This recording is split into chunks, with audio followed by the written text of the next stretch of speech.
Kenapa mereka siap untuk berjuang dengan harta, dengan jiwa raga mereka? Karena ada iman. Karena ada iman bahwa siapa yang meninggal dalam perjuangan yang benar, memperjuangkan yang benar, berjuang terhadap sebuah kezaliman, maka orang itu akan mati syahid. Bayangkan misalkan di sini begini, kita hidup berbaur dengan orang asing, mereka hidup dan ada yang masuk Islam, tapi tiba-tiba mereka mengumumkan buat negara sendiri. Rumah kita, kampung kita digusur, kita disuruh untuk pindah keluar, bukan keluar sini, disuruh pindah ke sana, ke Malaysia. Kami membuat negara kami, ini tanah kami. Bayangkan bagaimana kejadian kita. Assalamualaikum warahmatullahi wabarakatuh. Banyak sekali pertanyaan jamaah, Ustadz kasih kami channel untuk kajian anak-anak muda. Di antara anak muda berasal dari Aceh, luar biasa. Channelnya Maulizul Akbar Nak. Tonton, subscribe, like, share, komen. Assalamualaikum warahmatullahi wabarakatuh.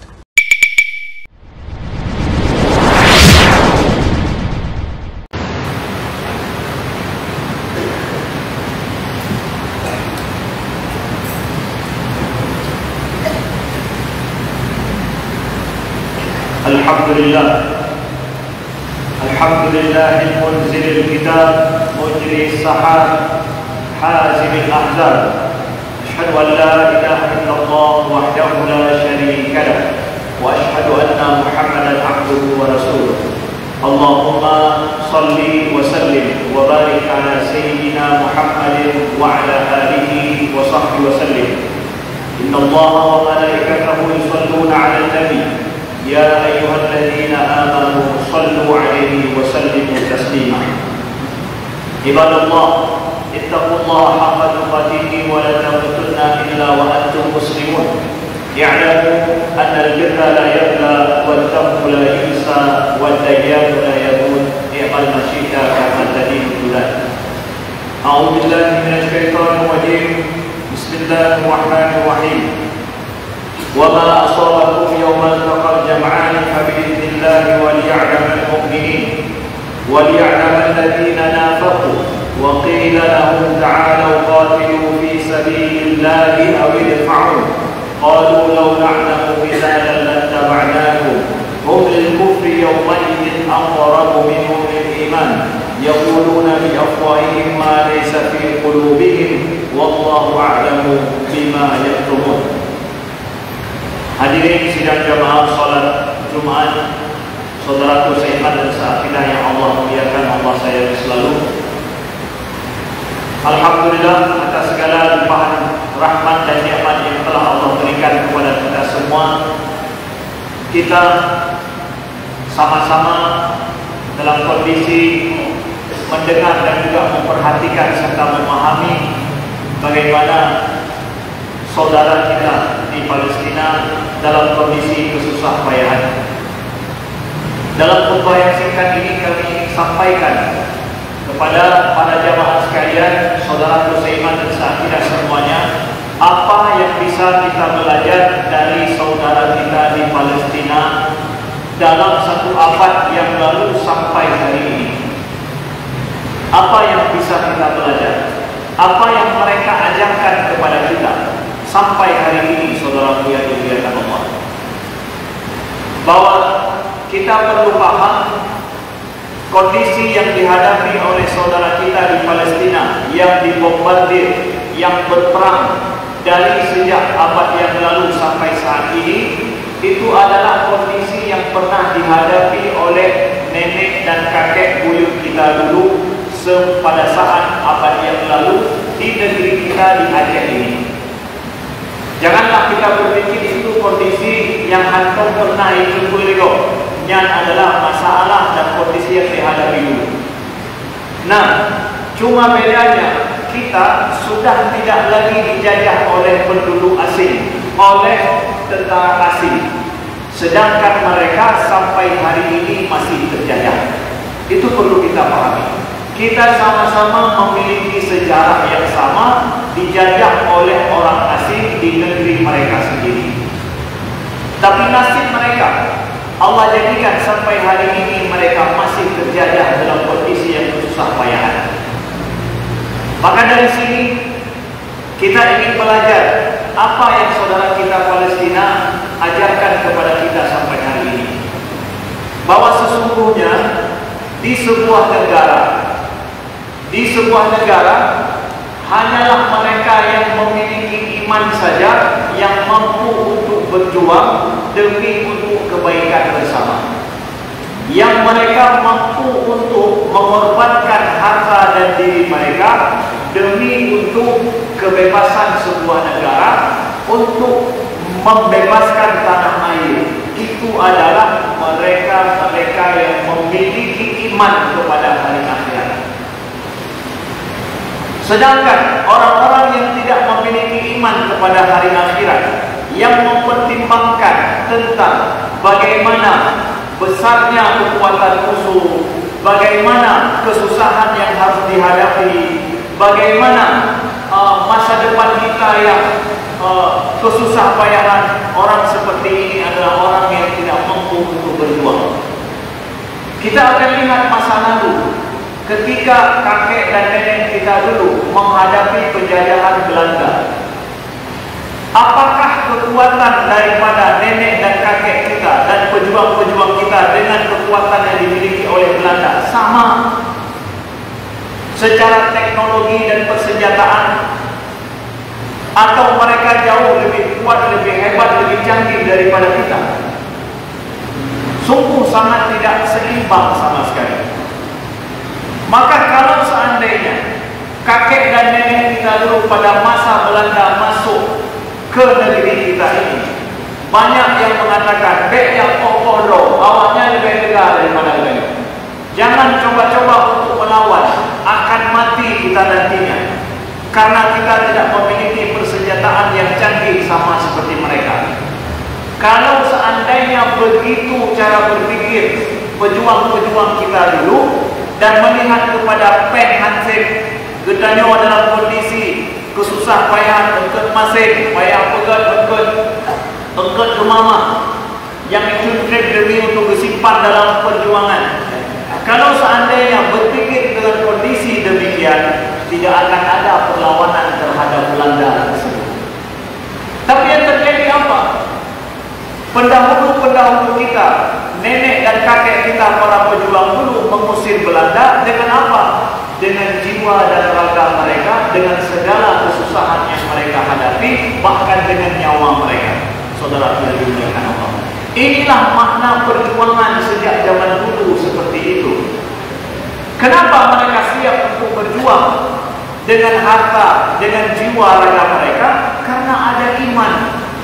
Karena ada iman bahwa siapa yang meninggal dalam perjuangan yang benar, memperjuangkan yang benar, berjuang terhadap sebuah kezaliman, maka orang itu akan mati syahid, dan orang mati syahid itu adalah yang nantinya dijadikan surga oleh Allah. Maka begitu yang dihadapi oleh saudara kita di Palestina hari ini. Kalaulah ada di antara kita yang mengatakan bahwa pakai nurunnya gejak pokdo, pakai nurunnya gejak benar dengan awak kafirnya ataupun dengan awak Israel.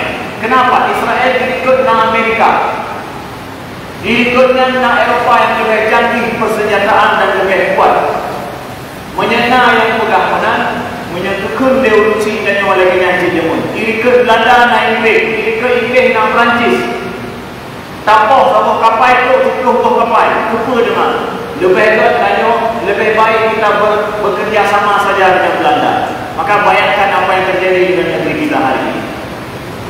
Maka atas dasar imanlah, saudaraku yang dimuliakan Allah, sebuah negara ini bisa dipertahankan, tanah air itu bisa dibebaskan, orang-orang beriman, orang-orang mukmin. Hari ini saudara kita di Palestina mengajarkan kepada kita bahwa perlawanan terhadap kolonialis dan penjajah itu adalah merupakan dilawan dan dipertahankan dengan iman. Begitu juga negeri kita ke depan, siapapun dan kapanpun akan kita pertahankan negeri kita, itu adalah dengan iman, saudara yang dimuliakan Allah. Kedua, Saudara kita di Palestina ingin menyampaikan kepada kita bahwa Palestina dan masalah Palestina itu bukan masalah orang Palestina, tapi masalah Palestina adalah masalah umat Islam seluruh dunia. Ini adalah masalah kita bersama. Kenapa demikian? Pertama, bahwa mereka mempertahankan Masjidil Aqsa yang telah dikuasai oleh Israel. Yang sampai kondisi Masjidil Aqsa, supaya kita tahu, di bawah Masjidil Aqsa telah banyak dibuat terowongan-terowongan demi supaya Masjidil Aqsa itu ambruk dan runtuh. Nanti akan dibangun sinagog Tempel Sulaiman menurut orang Israel. Mereka sedang membuat strategi demikian, ingin mereka wujudkan Masjid Aqsa runtuh, mereka akan membangun nantinya Tempel Sulaiman menurut mereka, atau Solomon Temple. Menurut mereka disitulah tempat ibadah agama orang Yahudi seluruh dunia, persis seperti Mekah di tempat kita yang kita selalu pergi. Kedua, bahwa saudara kita di Palestina itu adalah bagian daripada kita, daripada umat Islam yang kata Nabi yang seperti satu jasad. Masalul mu'minina fi tawaddihim wa tarahumihim wa ta'atufihim kamasalil jasadil wahid idza ishtaka minhu 'udwun tada'a lahu sa'irul jasadi bil huma wa sahar. Kata Nabi, perumpamaan orang mukmin itu seperti satu jasad. Kalau seandainya satu jasad itu merasa sakit atau bagian jasad merasa sakit, maka seluruh tubuh pun akan merasa sakit, meriang dan tidak bisa tidur malam. Saudara kita di Palestina sudah merasakan kesakitan bukan kemarin, tetapi sudah hampir satu abad. Sejak awal mula daripada masuknya orang Israel membuat negeri di Palestina. Kalau ditanya, Ustaz, apakah tidak ada negeri, tidak ada orang Yahudi dulu tinggal di Palestina sebelum 1949? Kalau kita merdeka 45, Israel itu dibangun negeri itu adalah 1949. Sebelum itu adakah orang Israel, orang Yahudi tinggal di Palestina? Ada. Sebelum abad itu ada orang Yahudi tinggal di Palestina. Sebelum negara Israel berdiri, ada Yahudi dan banyak juga orang Yahudi dan orang Kristen tinggal di Palestina. Cuma orang Yahudi sebelum dibuat negara Israel itu adalah orang Yahudi yang tinggal berbaur dengan masyarakat, tidak untuk membuat negeri, tidak membuat sebuah negara, tapi mereka hidup. Ada yang masuk Islam, ada yang kemudian mereka kawin bersama, kemudian dan mereka hidup berbaur dan di pasar seperti biasa, ibaratkan kita dengan orang Cina. Nah, yang Cina agama Islam, nah umumnya berkawin orang Cina sampai orang Cina, ada yang bertahan, ada yang berbaur. Begitu secara alami. Tetapi ketika Israel, ketika 1949 diumumkan negara Israel, apa yang terjadi? Yahudi ini mengumumkan membuat sebuah negara, lalu kemudian orang Palestina yang bukan orang Yahudi diusir dari kampung mereka. Ini jadi masalah. Mereka mengumumkan sebuah negara, lalu yang kemarin-kemarin kita menjadi saudara tidak dianggap menjadi saudara lagi. Rumah orang Palestina digusur, kemudian mereka membuat rumah mereka sendiri, pemukiman mereka sendiri. Bayangkan misalkan di sini begini, kita hidup berbaur dengan orang asing, mereka hidup dan ada yang masuk Islam, tapi tiba-tiba mereka mengumumkan buat negara sendiri. Rumah kita, kampung kita digusur, kita disuruh untuk pindah keluar, bukan keluar sini, disuruh pindah ke sana, ke Malaysia. Kami membuat negara kami, ini tanah kami. Bayangkan bagaimana kejadian kita. Itu yang dihadapi oleh saudara kita di Palestina, saudara. Itu yang mereka hadapi. Mulai sejak diumumkan negara Israel sampai hari ini, saudara kita di Palestina terus diusir dan digusur sampai akhirnya mereka terbelah, terpecah, sehingga tinggal hanya 20% negara Palestina dulu diduduki oleh orang Palestina 20% daripada daerah mereka. Maka di Gaza ini daerah orang Palestina yang duduk di situ yang tidak mampu mereka usir, mereka kuasai. Karena tidak mampu mereka usir dan mereka kuasai, dibuatlah tembok pembatas antara kampung mereka dengan kampung orang Palestina di Gaza. Mereka tembok sepanjang 40 km lebih.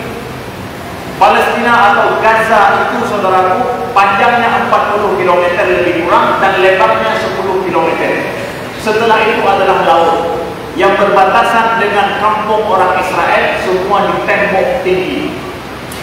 Jadi buah ingat urut Palestina baik sampai mengganggu urutnya, karena dianggapnya rumput tanah, dianggap tuan tanah, ini nanti akan membuat onar. Bayangkan itu.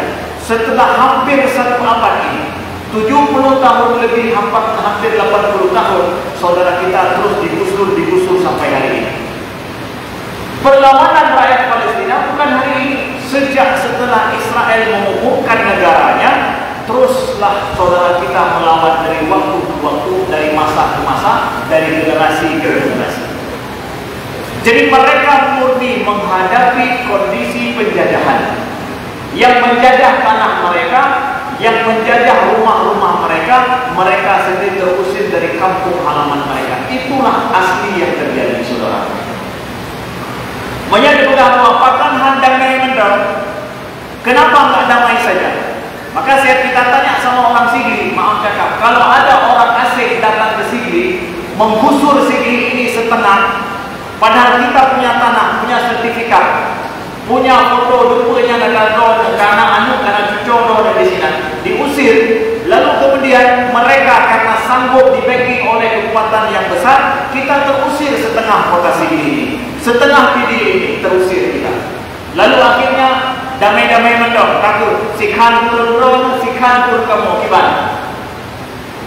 Adil tidak damai itu. Yang adilnya apa? Mereka kembali ke tempat asal. Jok baksat akan yang akan diusir dan orang-orang yang telah dibunuh harus mereka bayar. Inilah kenapa saudara kita di Palestina melawan, bukan mencari damai dengan Israel. Sebabnya begitu. Kami tidak mau damai dengan Israel. Kenapa? Itu tanah kami. Sampai ada ahli Palestina itu yang memetakan tanah Palestina, semua titik tanah Palestina itu ada suratnya milik orang Palestina. Mantuk titik Nangro Palestina, semua titik negeri Palestina itu dipetakan, ada surat tanahnya semua milik orang Palestina. Saudara yang dimuliakan Allah. Tapi itu semua hari ini 80% diduduki oleh Israel. Dengan mitos mereka bilang bahwa ini adalah tanah dijanjikan Tuhan untuk kami karyawan Israel. Dipegang bahwa ini adalah tanah dijanjikan Tuhan. Ini tanah tidak ada yang miliki. Yang miliki adalah hanya kami yang memiliki tanah ini, tanah kosong. Itu yang mereka yakini. Begitulah sejarah orang Palestina, saudaraku yang dimuliakan Allah. Maka perlawanan yang mereka lakukan adalah sebuah keadilan yang mereka tuntut. Kita doakan mudah-mudahan insya Allah Allah jadikan mereka, kita melihat bertuah mata kita melihat mereka terbebaskan daripada penjajahan Israel di tanah mereka. Makanya Nabi katakan, iman kita, siapa saja saudara kita yang mukmin dalam kondisi kesulitan dan kesusahan, kita juga merasa susah seperti mereka, maka begitulah orang mukmin. Maka ini ujian iman bagi kita. Kalau kita tidak merasakan kesusahan, kepedihan seperti yang mereka rasakan, anak-anak kecil bagaimana dibunuh dengan begitu saja, kita tidak merasakan kesusahan dan kesedihan dari itu, maka iman kita ada masalah. Makanya Nabi katakan perumpamaan orang mukmin seperti satu jasad, satu sakit semua merasakan. Tapi kalau kita tidak merasakan apa-apa, ya ada masalah dengan iman kita. Karena Nabi katakan orang mukmin. Kemudian saudaraku yang dimuliakan Allah, ada yang tanya, Ustaz, untuk apa kita bantu saudara kita di Palestina yang jauh, sedangkan kita, orang kita yang dekat saja di sini banyak yang harus kita bantu. Untuk apa kita bantu mereka? Saudaraku yang dimuliakan Allah, ketika kita membantu orang yang jauh, bukan berarti orang yang dekat tidak kita bantu. Tapi bantu orang yang dekat dengan kita, bantu pula orang yang jauh dengan kita. Kedua, masalah iman bukan masalah 1 kilometer, 2 kilometer dengan kita. Iman ini adalah hati yang luas, hati yang lapang, itu terbuka bagi siapa saja. Iman ini tidaklah iman kita hanya mempengaruhi ataupun hanya dengan orang dekat saja, tapi iman kita adalah menjadikan kita bersaudara dengan orang walaupun jauh adanya, tetap kita bersaudara dengan mereka. Kesusahan orang jauh, Palestina, Rohingya, begitu juga saudara kita di India yang kesusah payahan, kita juga merasakan dan ada kewajiban kepada mereka. Yang dekat kita bantu, yang jauh kita bantu, karena iman tidak mengenal dekat dan jauh. Semua ini bicara masalah iman. Maka janganlah ada saudara kita yang membantu di Palestina, ada yang nyinyir di belakang mengatakan yang dekat saja agak dibantu, apalagi yang jauh. Untuk apa yang jauh dibantu? Saudaraku, yang dekat wajib kita bantu, yang jauh wajib kita bantu. Iman itu tidak mengenal dekat dan jauh, tapi iman itu satu. Innamal mu'minuna ikhwah. Sesungguhnya orang mukmin itu bersaudara. Saudara yang dimuliakan Allah. Makanya kita lihat Rasulullah SAW ketika beliau berperang, Allah sampaikan kepada para sahabat yang berperang itu bahwa sesungguhnya orang-orang yang meninggal dan mati syahid fi sabilillah, maka mereka itu adalah dijamin surga oleh Allah Subhanahu wa taala. Wala tahsabanna alladziina qutilu fi sabilillahi amwat bal ahya'un 'inda rabbihim yurzaqun. Janganlah kalian menyangka orang-orang yang terbunuh di jalan Allah mereka itu adalah mati. Tapi kata Allah, bal ahya'un 'inda rabbihim yurzaqun, tetapi mereka itu hidup dan diberikan rezeki di sisi Allah Subhanahu wa taala. Inilah ajaran Islam. Dalam mempertahankan kebenaran, tidak ada istilah mati sia-sia. Tidak ada istilah kita berjuang sia-sia, tidak ada. Mungkin hari ini saudara kita di Palestina, mungkin esok kita di sini, kita tidak tahu, atau anak kita akan menghadapi demikian. Sesungguhnya iman kita akan syahid fi sabilillah dalam membela kebenaran ini dituangkan dengan lengkap di dalam Al-Quran. Inilah yang menjadikan para sahabat dulu gigih berjihad fi sabilillah, karena sesungguhnya Allah menjamin orang yang meninggal dalam mempertahankan kebenaran di jalan Allah, agama di jalan Allah, mereka tidak mati, bahkan disebutkan ahya, mereka itu dalam kondisi hidup di sisi Allah Subhanahu wa taala. Mereka yang mati syahid tidak dikafankan, tidak dimandikan, tidak disolatkan, dikuburkan sebagaimana menurut para jumhur para ulama dalam hal ini. Bayangkan betapa sucinya jasad mereka, betapa mereka diterima oleh Allah Subhanahu wa taala sebagaimana adanya. Beginilah dengan iman begini saudara kita di Palestina mempertahankan tanah air mereka seperti orang tua kita pejuang-pejuang dulu yang mempertahankan tanah air kita Indonesia ini, tanah air kita Aceh tercinta ini. Maka saudaraku yang dimuliakan Allah, kalaulah kita tak sanggup membantu langsung saudara kita di sana, janganlah kita mengejek mereka, janganlah kita salah paham terhadap mereka, atau bahkan ada yang melarang orang-orang untuk membantu mereka. Ini aneh, ada yang mengatakan, "Apa yang bantunya? Nyan anak akan ruh, abis baik betul." Ya, apa akan lupa dia bantunya? Ultona pun dia bantu tujuh. Saudaraku, kalaulah Anda tidak mampu membantu, biarkan saudara kita yang lain mewakili kita untuk membantu. Janganlah kita, justru mereka benar imannya, kita jadi rusak iman kita. Ikut yang umrah betul iman ini, ditanya yang anak umrah melah iman kita. Kenapa demikian? Tidak, justru kita ingin satu hati bahwa penderitaan saudara kita di Palestina adalah penderitaan kita, maka doa kita disunnahkan oleh para ulama, oleh Nabi dan juga para ulama kita mengatakan sunnah kita mendoakan qunut nazirah di dalam solat kita demi untuk mendukung dan terus kita mendoakan saudara kita terbebaskan daripada penjajahan sebagaimana Allah telah memerdekakan kita terbebas dari penjajah masa Belanda dulu, dan kita menikmati kemerdekaan hari ini bersama dengan anak kita, bersama dengan keluarga kita, bersama dengan saudara-saudara kita.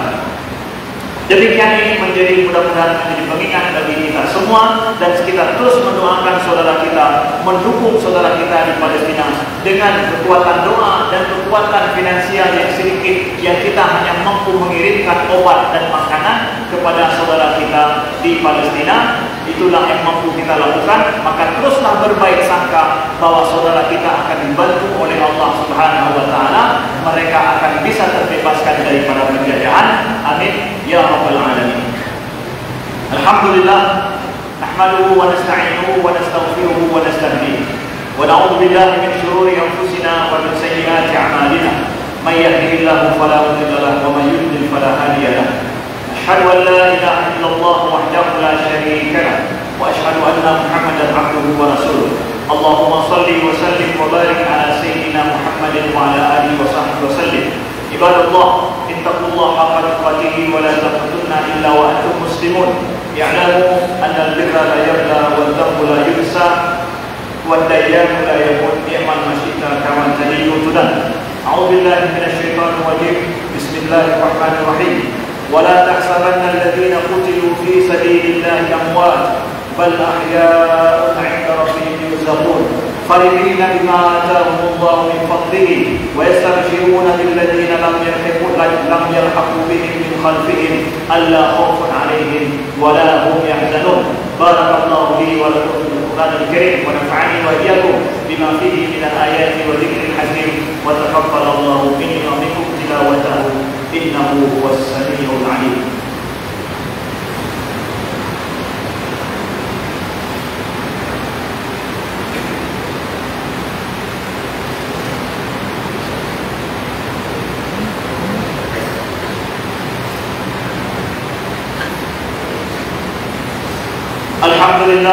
الحمد لله الواحد الأحد الفرد الصمد لم يلد ولم يولد ولم يكن له كفوا أحد.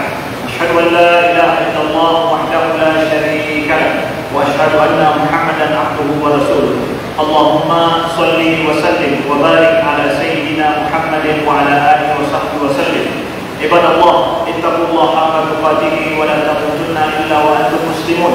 اعلموا أن البر لا يبلى والذنب لا ينسى والديان لا يموت. اعمل ما شئت كما تدين تدان. أعوذ بالله من الشيطان الرجيم. بسم الله الرحمن الرحيم. قل هو الله أحد الله الصمد لم يلد ولم يولد ولم يكن له كفوا أحد.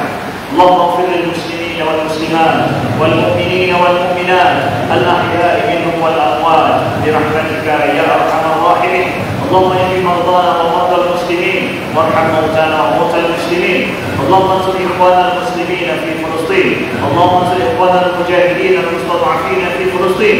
اللهم انصرهم على أعدائهم. اللهم يا منزل الكتاب مجري السحاب عازم الأحزاب اهزم الصهاينة ومن عاونهم.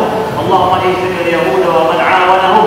اللهم اقتلهم بدلا ولا تبقي منهم أحدا برحمتك يا أرحم الراحمين. اللهم عليك باليهود ومن عاونهم. اللهم إخواننا المستضعفين فانصرهم. اللهم عليك باليهود ومن عاونهم. اللهم ارزقنا صلاة في مسجد الأقصى. اللهم ارزقنا صلاة في مسجد الأقصى. اللهم ارزقنا صلاة في مسجد الأقصى. اللهم أعنا على ذكرك وشكرك وحسن عبادتك. ربنا آتنا في الدنيا حسنة وفي الآخرة حسنة وقنا عذاب النار. عباد الله، إن الله يأمر بالعدل والإحسان وإيتاء ذي القربى وينهى عن الفحشاء والمنكر والبغي يعظكم لعلكم تذكرون. وأقيموا الصلاة.